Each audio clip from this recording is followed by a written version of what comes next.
যুব সমাজের অধঃপতনের কারণ কি কি? প্রথম যে কারণ সেটা হলো একজন বাবা তার সন্তানকে লজ্জাশীল, আত্মমর্যাদাশীল, ধার্মিক একজন মা উপহার দিতে চরমভাবে ব্যর্থ হচ্ছে।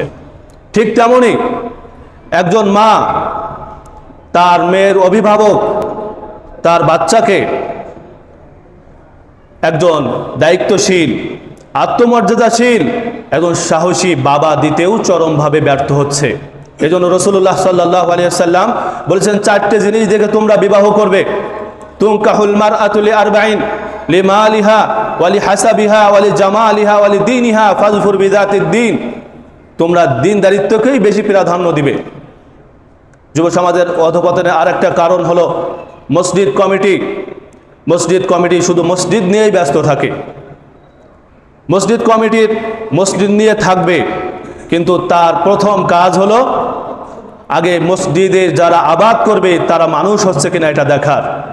আমরা মনে করি মসজিদ কমিটি বানিয়ে দিয়েছি, মসজিদের টাইলস লাগাবে, মসজিদের এসি লাগাবে, মসজিদের উন্নতির দিকে খুব সজাগ থাকবে। রাসূলুল্লাহ সাল্লাল্লাহু আলাইহি ওয়াসাল্লাম মদিনায় যে মসজিদ তৈরি করেছিলেন সে মসজিদ ছিল খেজুরির বেড়া, খেজুরির ডালের ছাউনি, কিন্তু সেখানে মানুষগুলো ছিল প্রকৃত অর্থেই মানুষ। আপনি মসজিদে টাইলস লাগিয়ে, এসি লাগিয়ে, সুন্দর ব্যবস্থাপনা করে আপনার মসজিদে যদি মুসল্লি না থাকে, মক্তবে যদি ছাত্ররা না আসে, এটা যদি আপনারা খোঁজ নিতে না পারেন যে কতজন ছাত্র কোরআনের শিক্ষা নিচ্ছে, তাহলে এই মসজিদ কমিটিকে আল্লাহর দরবারে জবাব দিতে হবে। শুধু মসজিদের দায়িত্ব এটা না, কমিটির দায়িত্ব এটা না শুধু মসজিদ করবে। এভাবে যদি চলতে থাকে, স্পেনের সবচেয়ে বড় মসজিদ কর্ডোবা জামে মসজিদ, সেই মসজিদ এখন জাদুঘরে পরিণত হয়েছে। স্পেনের বহু মসজিদ ঘোড়া আর গাধার আস্তাবলে পরিণত হয়েছে, নামাজ পড়ার লোক নাই। এজন্য প্রথম কাজ হলো একটা ফান্ড থাকবে সমাজের মানুষকে প্রকৃত অর্থে মানুষ বানাবার জন্য। না হলে আপনার এই দৃষ্টিনন্দন বিশাল মসজিদ করে লাভ কি? মসজিদে মুসল্লিই তো পাবেন না। আল্লাহ তাআলা আমাদেরকে সর্ব জায়গা থেকে যে জায়গায় আছেন বাবা মা আরো সচেতন হন।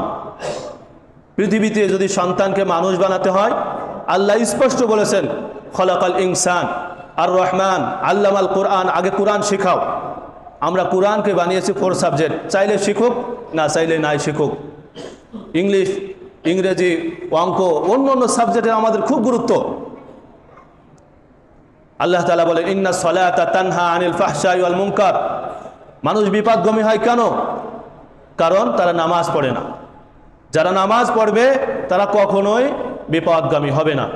আল্লাহ তাআলা আমাদেরকে এভাবে সচেতন হয়ে উভয় জগতেই যেন আমরা সফল হতে পারি, আল্লাহ তাআলা আমাদেরকে তৌফিক দান করেন। আমিন।